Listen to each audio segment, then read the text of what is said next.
The Scars of Eden, Chapter 7. Lost and Found. Kaunas, Lithuania, 2020. Paul, I totally follow your logic. You've convinced me. The Elohim are the powerful ones. The powerful ones are the Sumerian sky people, and the sky people are extraterrestrials. I get that. But I'm struggling here. I have been on the field a long time, and my message has been that the Bible is God's book, telling the truth about the world. I have always thought of Jesus and the New Testament as taking up where the Old Testament ends. This year has been a funny year, and it's given me a bit more time to go over some of my questions. Your channel has really given words to a lot of my own thoughts over the last couple of years. A lot of my questions get resolved by the interpretation you're offering. The problem is it upends a lot of my old thinking. The Bible is God's book, and Jesus is the punchline. If that's not true, then I don't know what the Bible is anymore. It leaves me wondering if I've been wasting my time. Reuben is a missionary and a pastor. For more than 20 years, his parish has been in Lithuania. It's a predominantly Catholic country, but Reuben operates there happily as a missionary for the Baptists. Culturally, Lithuania is a country of many layers, and some of the country's folklore has pre-Christian Norse undertones. These undertones echo with the memory of ancestors bumping up against non-human neighbors from off-planet. Intrigued by this mythologies, Reuben tapped in a Google search and found the Paul Wallace channel on YouTube. And that was his red pill. Now, a few months down the track, he is wrestling the same wrestle I have wrestled as his worldview shifts and reforms. I liken this wrestle to the stages of grief identified by Swiss-American psychiatrist Elisabeth Kubler-Ross. When a discovery upends our familiar world and makes it impossible to return, we go through the same processes as when we lose or prepare to lose a loved one. First is denial. Sometimes the first reaction I get to my message is anger. No, that's not right. Elohim is three persons of the Holy Trinity. Aliens are a demonic deceit or government conspiracy. You're blaspheming and leading people away from the truth, etc. Second is bargaining. This is where we try and massage and contort the new information to see if we can force it to comply with our old world view. Third is depression. Reuben's work has been wrapped around a world view that he can no longer support. His sense of significance has been supported by a very particular view of God that he now sees is peppered with illusions. Can he really let go of all that and understand himself and his life differently? To think he has been mistaken about so many things, or to think that his theological educators have been so lazy as to cordon off whole sections of what our forebears were able to discuss, and then to think that we all have been left on the outside of the vital information known to higher levels of government and intelligence. Well, all that leaves a person feeling not very special. There is a sense of deflation, and what do I do now? Then comes acceptance. You find the good. You come to terms with the journey. Change is inevitable. Growth is positive. You are making your way through life and becoming more conscious and more understanding of your own story and the story of us all. In his own words, Reuben is telling me that he has moved from bargaining to depression and is now on his transition to acceptance. As we talk together on Skype, my goal today is to help him make that crossing. So, to consolidate that step, we begin with Reuben's workbook, the Bible, and take a look at how it came to be assembled. Okay, Reuben, let's look at some history. First off, whenever we hear Jesus and the apostles quote the scriptures they are quoting a Greek book, the Septuagint. Sometime between the 3rd and 2nd century BCE, a team of translators brought the Hebrew scriptures into the international language of the day. While they were doing that, they added some newer writings which seemed to bridge Hebrew culture and Greek thought.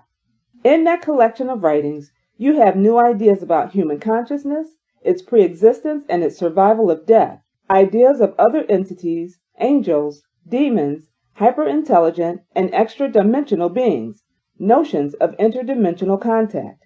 So all of that was in the air when Jesus came and began making his input. That's the thought world in which Jesus and the Gospels emerge, right? So far, so good. Now, it's worth noting that when Jesus and his apostolic writers quote this Greek book, they almost never take the plain meaning of it. They always come away with metaphorical or esoteric meanings. Don't miss that. Then in Acts 15, in the New Testament, we have a record of Jesus' brother presiding over a council that declares that the church is no longer bound by the Hebrew books. So don't miss that either. Lightning fast, we then run through a thumbnail sketch of how the Hebrew canon came together. To go right back to the roots, Genesis 1 through 11 give us the stories of beginnings, the summaries of the Sumerian stories of sky people, the stories that Abraham and Sarah grew up with in Ur of the Chaldees before leaving to found their own tradition. Sometime later, these Sumerian-based stories get included into the books of Moses, the Pentateuch, the Torah, the first 5 books of the Bible, Genesis to Deuteronomy. The world described in these books from the 7th century BCE is a henotheistic world.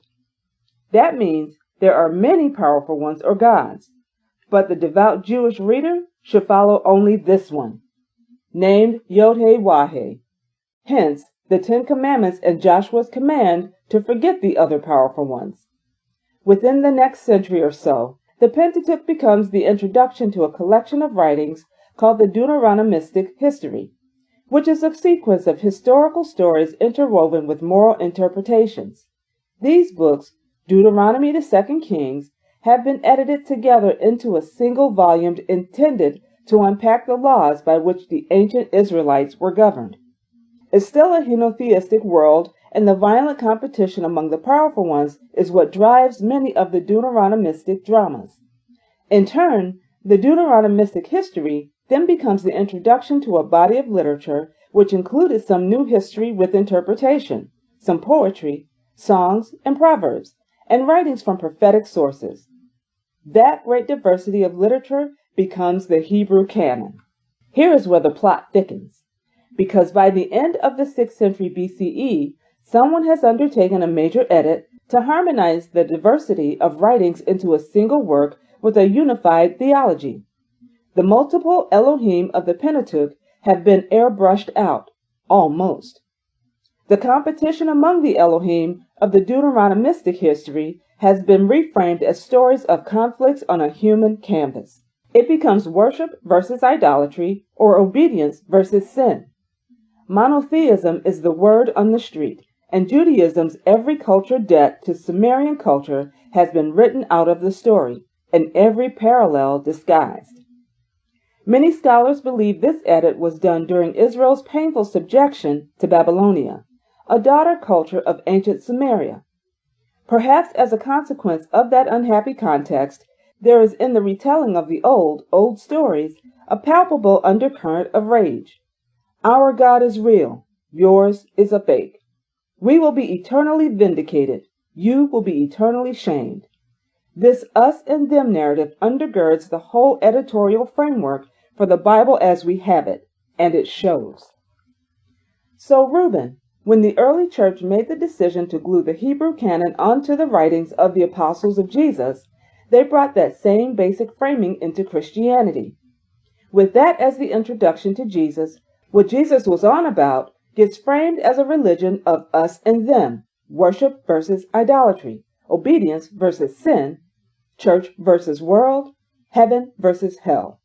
All that fear and hate, crime and punishment, in fact, the whole framework of authority and obedience makes for a form of religion very amenable to political powers hoping for a passive and compliant people.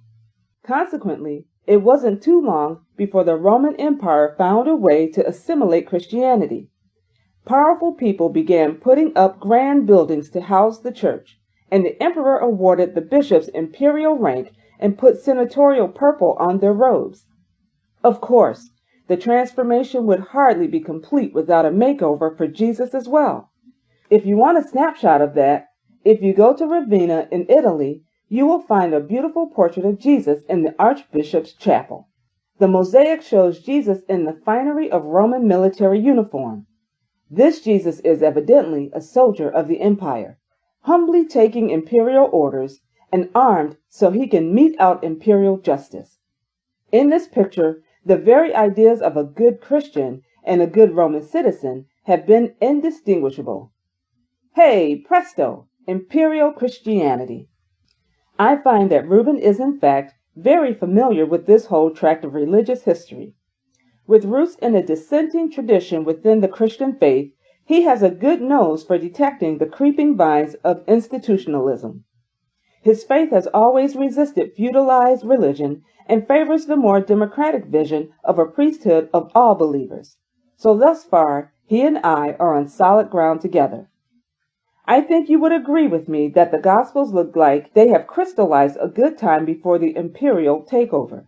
And I reckon that what's in them is so at odds with that passive religion of worship, obedience, and good citizenship that it's ridiculous. I don't think the Jesus of the Gospels teaches quiet, trusting compliance. Have no leaders, he says. You are all brothers. He's a bit of a rebel.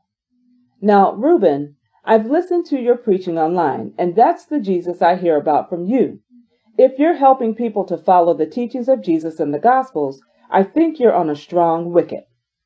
These are all conclusions Reuben has already reached. His work as a missionary preacher over more than 20 years has required him to spend half a lifetime in the Gospels, and for him, the clear blue water between the Jesus of the Gospels and the tradition that emerged in his name is not hard to see. The distance that Jesus placed between himself and the Hebrew canon has also been part of Reuben's theology since college. What is a bit fuzzier for him is the question where Jesus stood in the world of ideas back in the time of his preaching. This is the stepping stone I will need to direct Reuben to today. Greco-Roman culture was a veritable melting pot of international thought. The philosophies of India, Asia, Africa, and Europe all flowed into the mix. Better than anyone, the Greek philosopher Plato managed to distill a coherent set of ideas that made sense of a world's worth of philosophical and ancestral knowledge. It was a fusion which he expressed in his books through expositions of Socrates' thinking, though where Socrates ends and Plato begins is a bit opaque. It was with this synergy of international thought as a backdrop that Greek Christianity first emerged.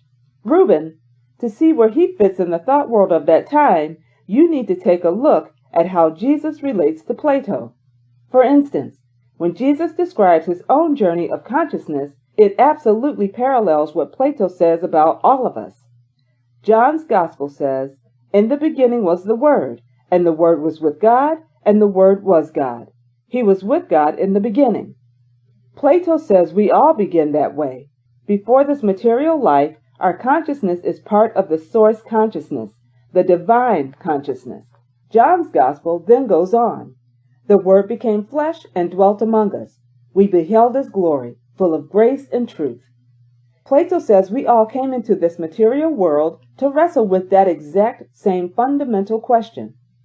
Can we, in this material life, do consciousness and intelligence, love and harmony, what John calls grace and truth, as a society of individual consciousnesses, each exercising free choice?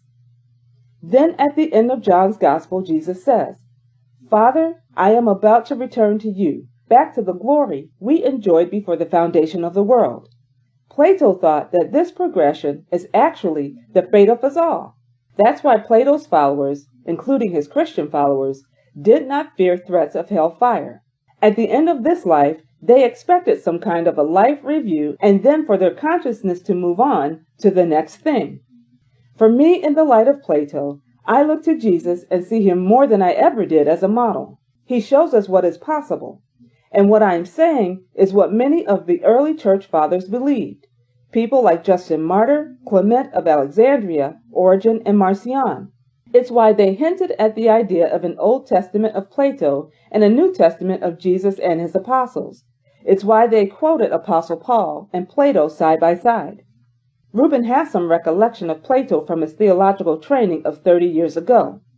Yet, just like myself, And like so many whose academic studies have required them to engage with the intellectual vastness and importance of Plato, Reuben came away from college dimly remembering a few of Plato's more generic contributions, but having completely forgotten his most world-changing ideas.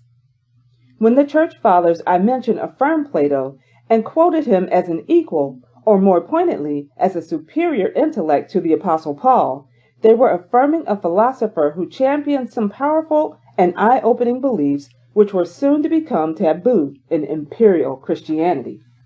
The children of God, who modified our ancestors to increase our capacity for intelligence and consciousness.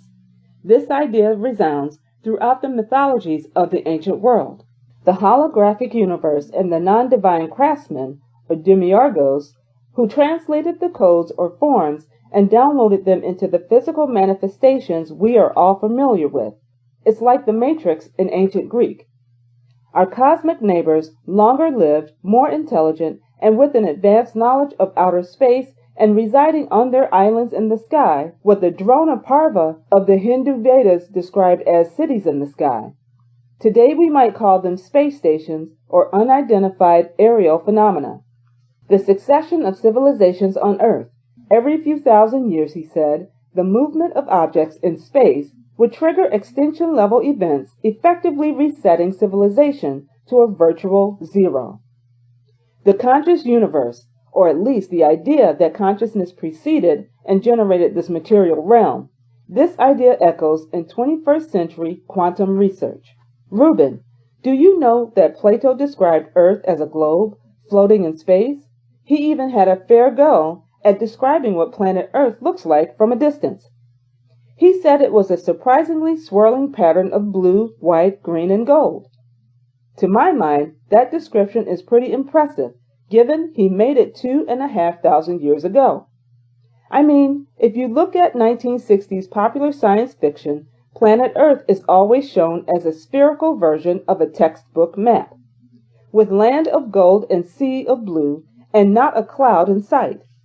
That shows you just how far-sighted Plato's vision of Earth really was. Think about that.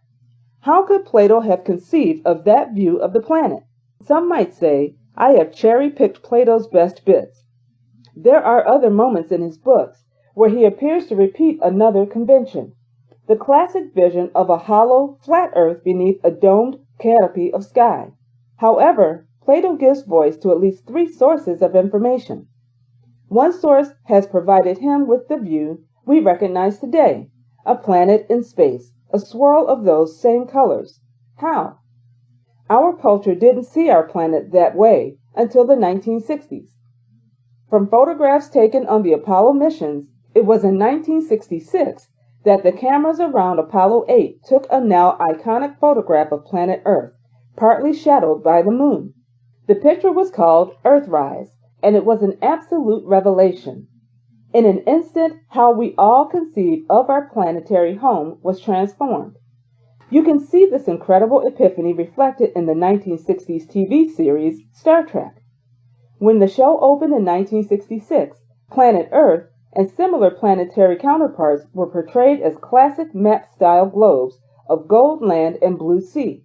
However, by the 3rd season in 1969, Earth had changed and transformed itself into the familiar swirl we now know and recognize. In 1967, the NASA Communications and Weather Satellite, ATS-3, took the very first photograph of the whole planet in its near spherical glory, suspended in space. It shows a beautiful swirl of white, blue, green, and gold. It seems to me this was an obvious moment to reopen the pages of Plato with a good deal more wonder and curiosity as to where, 2.5 millennia ago, this ancient scholar got his information from. In fact, Plato tells us these were his 3 sources. Plato's first source is his cool, systematic method of patiently applying logic to things we can all observe. Plato called this philosophy. We might even call it science. Secondly, Plato identifies knowledge derived from ancient Egyptian priestly sources. This knowledge was passed on to an ancient Greek legislator, a real historical figure called Solon. The information then passed down the generations of Solon's family, finally reaching Socrates via one of his pupils. Plato then curated that information for posterity. Thirdly, Plato names information about extra-dimensional and spiritual phenomena derived from what we call a psychedelic experience, induced by a fermented tea called kykeon. The kykeon ritual was the center point of ceremonies undertaken in the privacy of the Eleusinian complex of Athens. Several days of quiet preparation and fasting were required before the kykeon could be ingested, and this was done with strict supervision. Although it's hard to be certain exactly what kykeon was, there is some consensus among today's researchers that it was most probably a cocktail of fermented barley and mint infused with pulverized ergot, a psychedelic fungal extract. Both the process and the experiences it generated sound remarkably similar to the psychoeffective results of psilocybin or ayahuasca ceremonies. When people today describe the effects of psychedelic teas, they speak of transcendental experiences or encounters with extra-dimensional entities. They talk about spirit guides who show them other dimensions or explain the guidance that will prepare them for the phase of existence that follows this one. Experiencers often speak of being forced to confront their fears of death and overcome the diminishing power of fear itself in their life on earth. In short, they are made to wrestle with the heaviest and deepest issues of their own soul's journey, often returning from their wrestling with the determination to take on the challenges of life with renewed confidence and enthusiasm. That is exactly how Plato described the experience of the Eleusinian mysteries. Plato expresses all this in the voice of Socrates, yet he describes it also vividly and with such internal detail that we get the distinct impression he knows about these things firsthand. Plato's writing is vital for so many reasons. It lies at the foundation of so much of Western thought. It also shows us what vision of God and the universe would have framed the Christian story of Jesus if thought leaders like Justin Martyr, Clement of Alexandria, Origen, and Marcion had succeeded in creating an Old Testament of Plato and a New Testament of Jesus. So, Reuben, if you really want to unplug from the matrix, I reckon Plato is going to be the key for you. He is the White Rabbit.